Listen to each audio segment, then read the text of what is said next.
ایک یہ کہتی ہیں کہ ایک خاتون تھی، انہوں نے 2 بڑی چادروں کو زمزم سے مطلب اس میں ڈبویا ہوا تھا، ان پہ چھڑکا ہوا تھا پانی وغیرہ. انہوں نے وصیت کی کہ اسی سے میرے کفن بنایا جائے.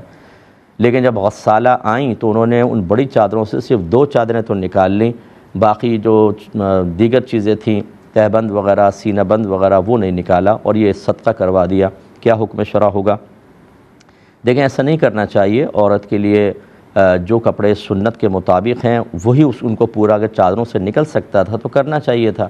اور ان کو یہ حق حاصل نہیں ہے کہ وہ جو اس کفن میں سے بچا تھا یا چادروں میں سے اس کو صدقہ کرنے کا حکم دیتی. وہ وارثوں کا حق ہوتا ہے، وارث چاہیں تو صدقہ کریں یا نہ کریں. تو بہرحال ہونا یہ چاہیے تھا کہ پورے کپڑے نکالے جاتے. عورت کے لیے 5 کپڑے سنت ہیں، مرد کے لیے 3 کپڑے سنت ہیں. اس لیے ایسی غسالہ خاتون سے ہماری گزارش ہے، اور بھی جو بہنیں ہیں، کہ آپ بالکل شریعت کی رعایت کریں. وہاں پر جانے کے بعد چونکہ آپ مرجع بن جاتی ہیں سب کی نگاہ کے، کسی کو آتا نہیں ہے، اور ایسا ہو جاتا ہے جیسے شہر کا ایک بڑا مفتی موجود ہے اور باقی ساری عوام جمع ہو گئی ہے. تو اس وقت پھر بعض اوقات میں نے دیکھا ہر ایک بہن ایسی نہیں ہوتی، نہ ہر ایک مرد حضرات ایسے ہوتے ہیں، لیکن چونکہ ایک طریقے سے ہم بڑے بن جاتے ہیں اس وقت ہم جو رائے دیں گے بیچارے وہ سر تسلیم خم کر لیتے ہیں. پھر بعض اوقات انسان غلط قسم کی باتیں بھی کہہ رہا ہوتا ہے، وہ مانتے چلے جا رہے ہوتے ہیں. اب ان کو تو نہیں پتہ، ہمیں تو پتہ ہے نا، یعنی جو کروا رہا ہے وہ آخرت میں پھنسے گا، اس لیے اس کا خیال رکھا جائے.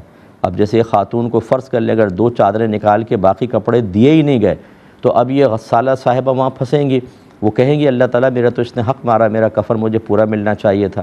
کیونکہ نبی کریم صلی اللہ علیہ وسلم کی حدیث کے مطابق جو علامہ جلال الدین سیوطی صاحب رحمۃ اللہ علیہ نے شرح الصدور بشرح حال الموتى والقبور میں نقل کی کہ اپنے مردوں کو اچھے کپڑوں میں اچھے کفن میں کفناؤ، کیونکہ مردے بھی باہم اچھے کفن پر ویسا فخر کرتے ہیں جیسے زندہ ایک دوسرے کے لباس پہ فخر کرتے ہیں.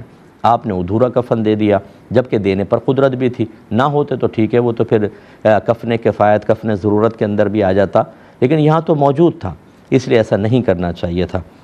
یہ بھائی کہتے ہیں کہ ہم ویب سائٹس بناتے بھی ہیں، ان کی پروموشنز بھی کرتے ہیں.